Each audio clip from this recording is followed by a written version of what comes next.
No fewer than 13 persons have been killed following a bandit invasion of Garin, Karikuka and Garin Gidado in Kaduna ward of Gasso local government area of Taraba State. The deceased, according to reports, included 6 of the bandits and 6 vigilantes. The bandits invaded the villages on motorbikes. Awakasani, former councillor representing Kaduna ward, who spoke to newsmen, confirmed that 13 persons were killed while 10 persons were injured. The injured have been taken to the Federal Medical Center, Jalingo. Spokesman of Taraba Police Command, DSP Abdullahi Usman, confirmed the attack. Meanwhile, the 13 persons killed by the bandits have been buried amidst tears. They were buried according to Islamic rites. The people are calling on the federal government to deploy more troops to the area. It was unfortunate bandits have taken over our place. Yesterday they killed 13 of our people and wounded 10. We are taking treatment in Federal Medical Center Jalingo.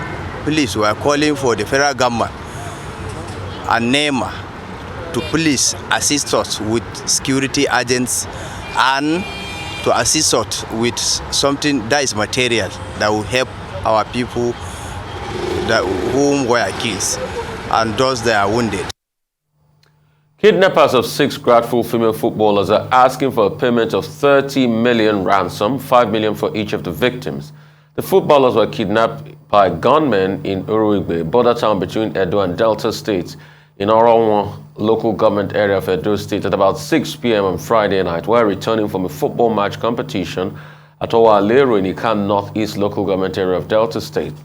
The police public relations officer in Delta State, DSP Bright Ed Daffy, confirmed the incident. Meanwhile, the Kaduna state government says security forces have recorded a major success in ongoing operation against terrorists as scores of bandits were neutralized by ground troops and air assets during an operation in Gilby in Chikun local government area of the state. The State Commissioner for Internal and Home Affairs, Samuel Aroa, disclosed this in a statement issued on Saturday. Aroa said troops of Operation Forest Sanity, supported by assets of Nigerian Air Force, conducted clearance operations on the identified terrorist enclave in Galbi area. The troops reportedly met stiff resistance from the insurgents, but after fierce gun firefights, scores of terrorists were confirmed neutralized as military forces prevailed.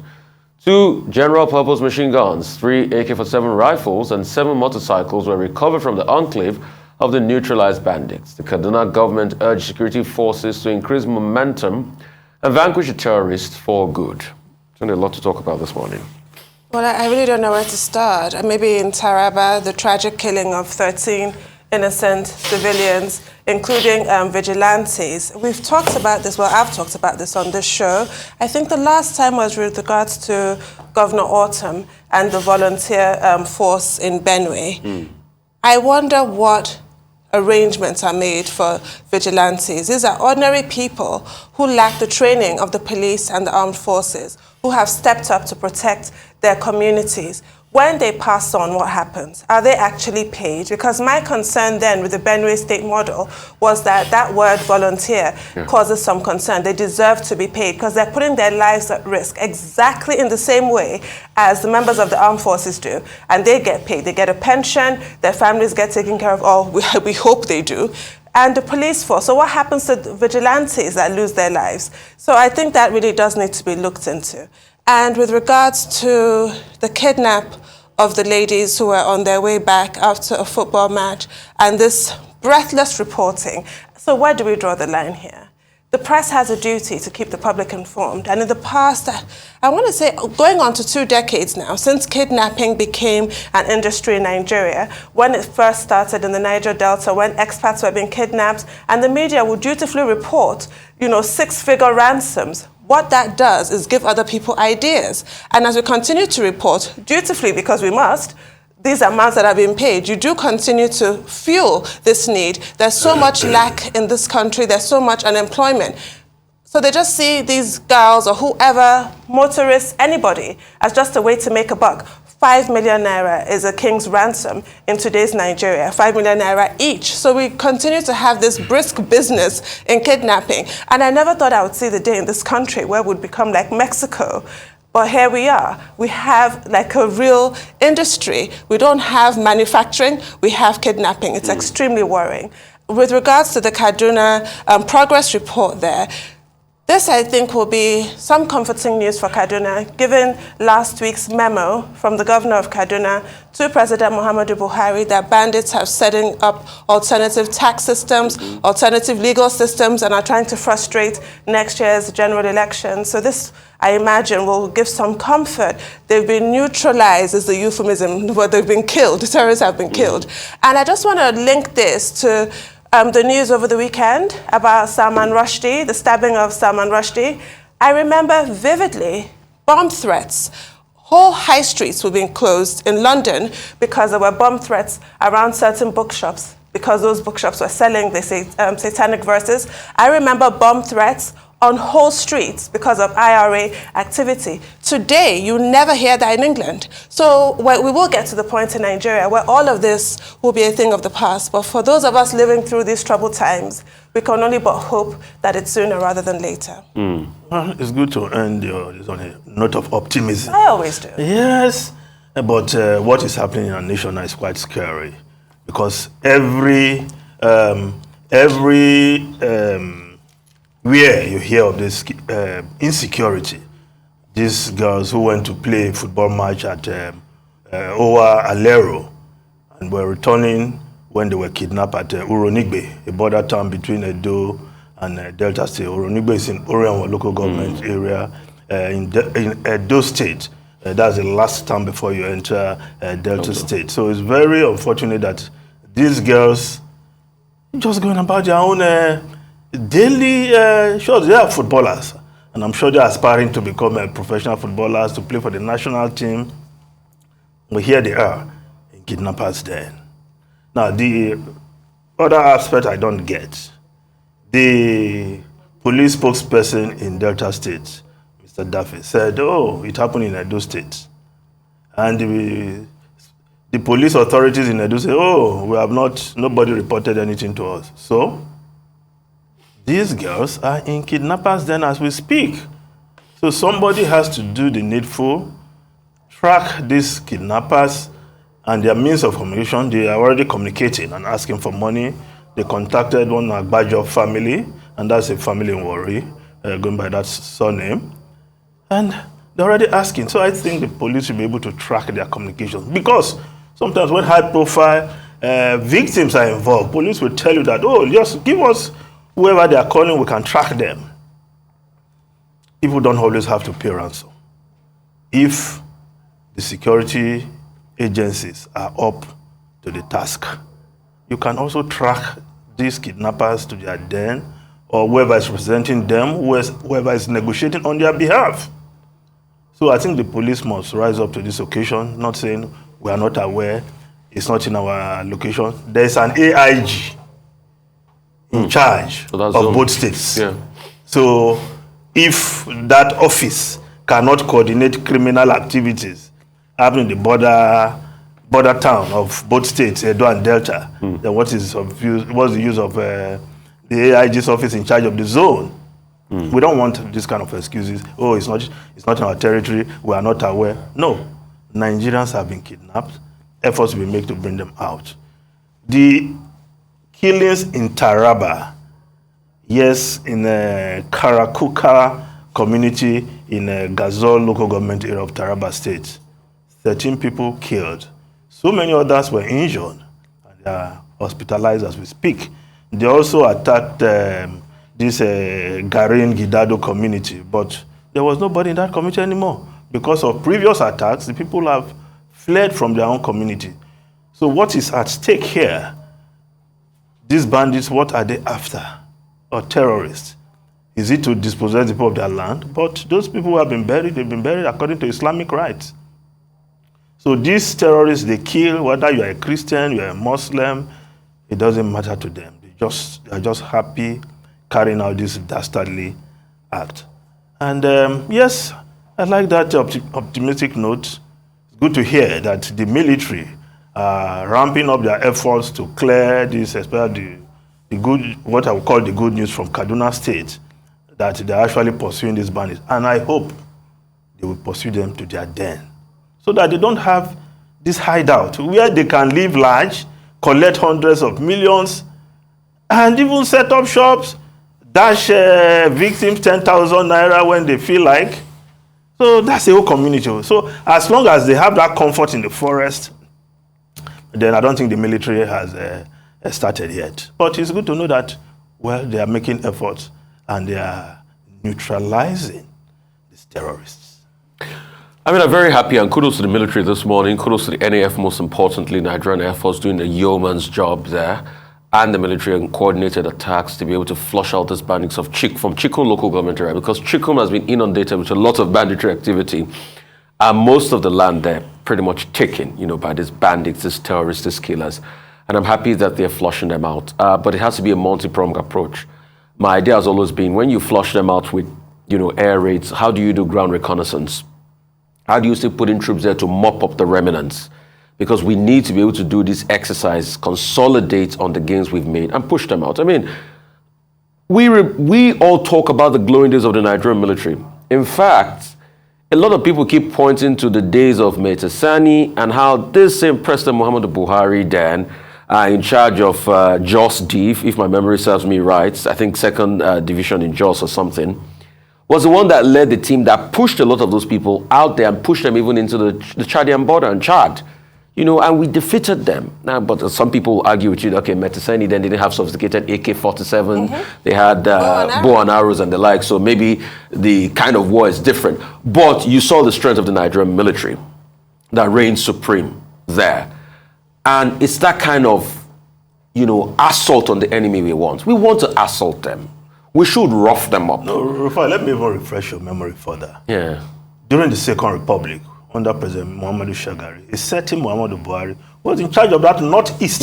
When these Chadian rebels come in and he pushed them out into our country. And he pushed them out. He pushed them right into their territory. In fact, I think there were copious notes about... I don't know why the president is not demanding that of his men today. He does demand. Haven't you heard the marching order? Marching order. And there were even copious notes of pushing them, entering Chadian territory. Correct. And they're saying, come back. And he said, no, I'm going to chase them in. He chased them into Chadian territory.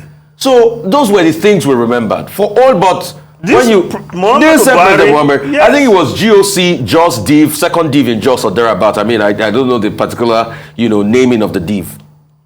But it has now become a stage in Nigeria where our military have been pushed around by bandits. And we will not take that. But they said they've been given the freedom, as though they are not having enough freedom or latitude to go after these bandits. Yes. President Buhari said, you now have the freedom to chase them to anywhere. Now that they have whoever restricted their movement, the movement of the military in the past, where the president said, I have given you because full powers, full order. All we want is peace in this country. Because if peace comes, development will come. People will be able to bring yams out of Benue. People will be able to bring rich agricultural produce. Will be able to export, and the economy and the livelihood of those people will increase. So we are happy about this. We are happy about this real fight. And we should take the fight to them. We should not be reactive. I don't want to hear the case of when the bandit attack will attack. No. Plot attacks, go for them in their own enemy camp, fight them fire for fire, rough them up a bit, let them feel the heat. They should be on the run. Yes, they should be on the run constantly. So I'm in support of that. Secondly, what we're also having internal crisis. And that's why we need to ratchet up surveillance in the states. It is appalling that on roads that leads to across state lines, you don't have proper security there that people can be kidnapped. I don't see why we cannot improve, our reaction time.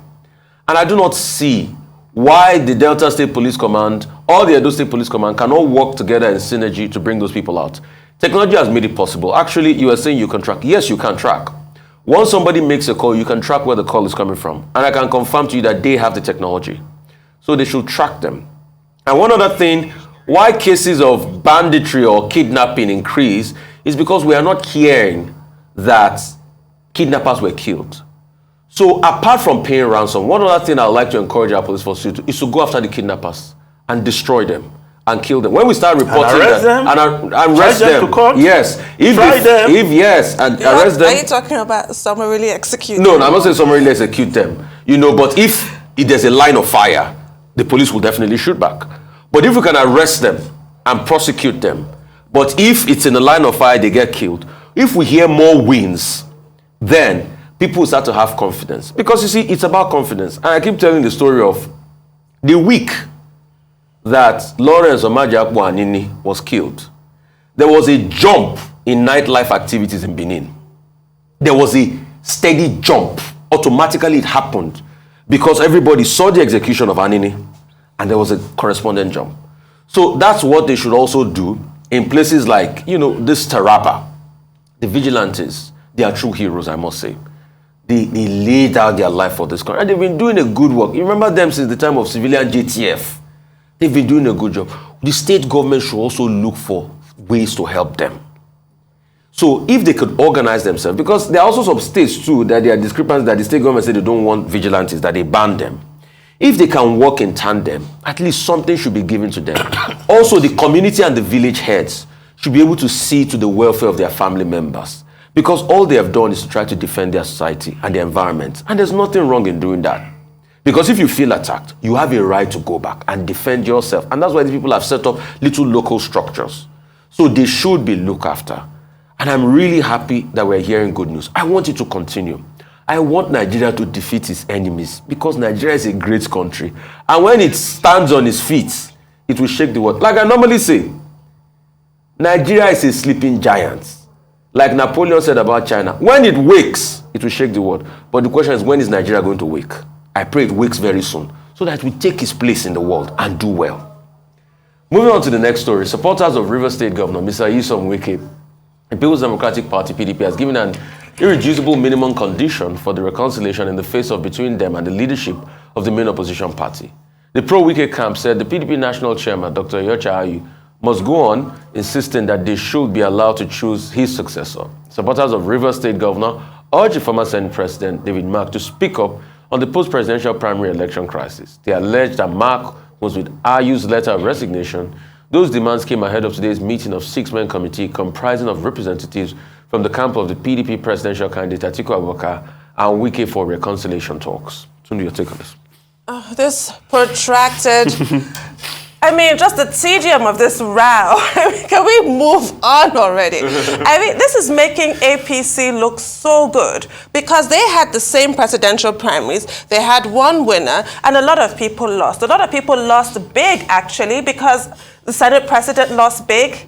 He can't really, fall back on his space in the Senate because Deus ex machina has stepped in. And you have Minister of Transport, Rotimi Amechi, who had to resign. But they were so mature, they got on with their lives, they moved on with their lives. obviously, Vice President Yemi Osinbajo as well, lest I forget. Who has a job to do anyway. Exactly, but everybody just sort of accepted their lot and just moved on. This is ridiculous at this point. Can we just move on? But I am quite curious, I have to say. How come former Senate President David Mark has Senator Yocha Ayu's resignation letter? If that story is true, how did that come about? And can you, if somebody's resignation letter is in your custody, can you submit it on his behalf, thereby binding him?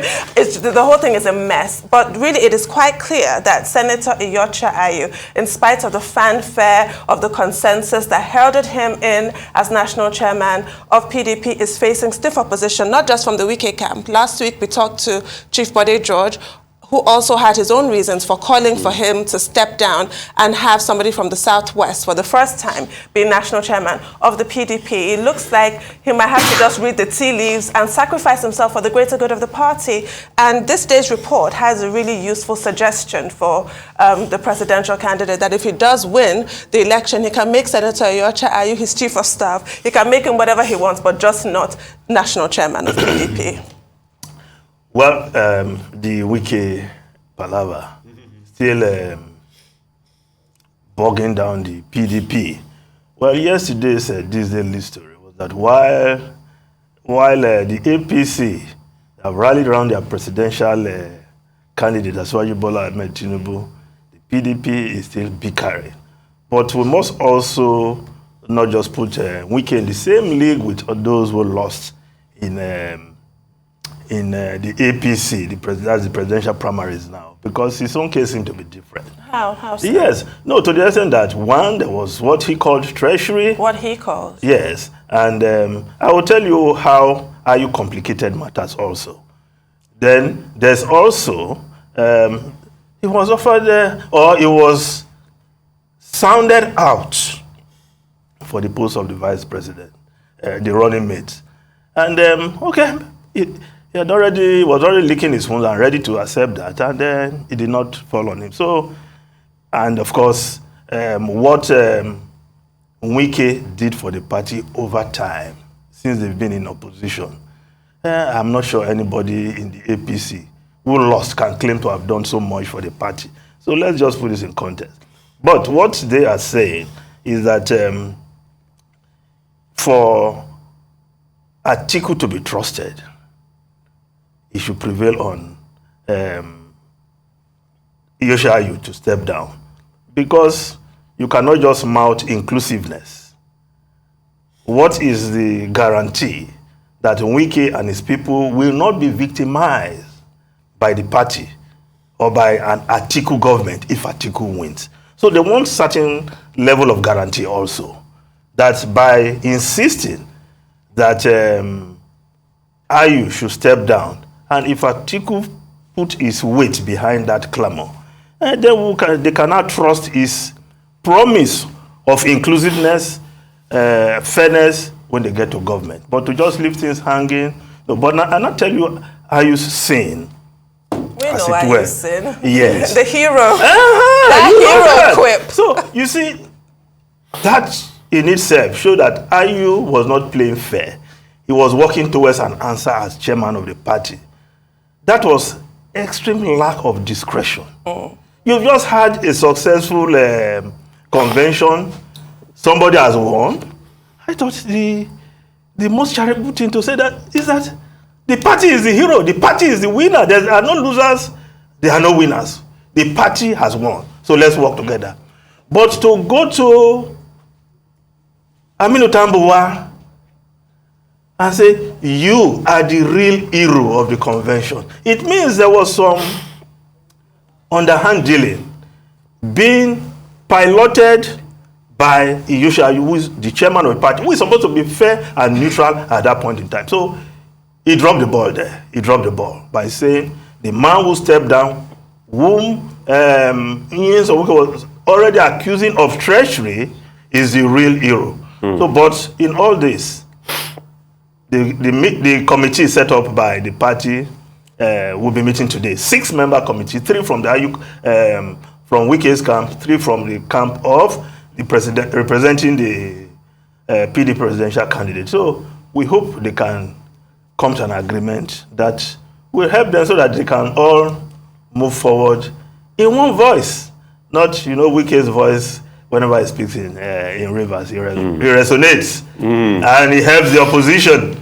Yes. But I just want to say, in terms of everything you gave as context, it's all factual. But for me, I don't have a dog in a PDP fight. So for me, it's neither here nor there. PDP bangs on endlessly about what APC has done wrong and how awful the country is. If you really believe that to be the case, then sort yourself out and get yourselves in order. What this is saying to me is that either you don't believe that APC has made a complete disaster of the country like you claim, or that you don't care, that your interests are more important. And that of the nation. Yes, so that's what that's saying. Because we're talking about the nation. It becomes irrelevant. How to rescue the nation. Rotimi Amechi too can claim that he did a lot for the party. He risked his whole political career supporting APC, given where he's from. Rivers State is a PDP state, traditionally.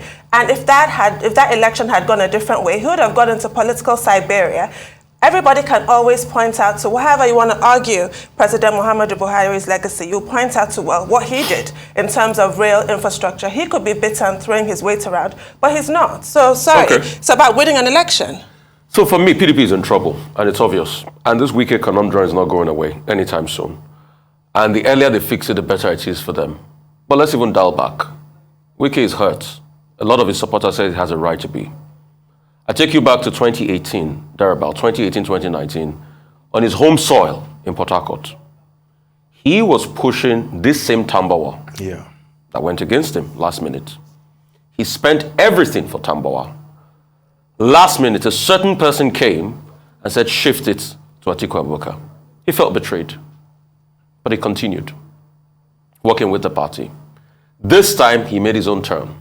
His same Tambawa, his very close friend, a couple of months ago, there was a 500 million, something that happened in Sokoto.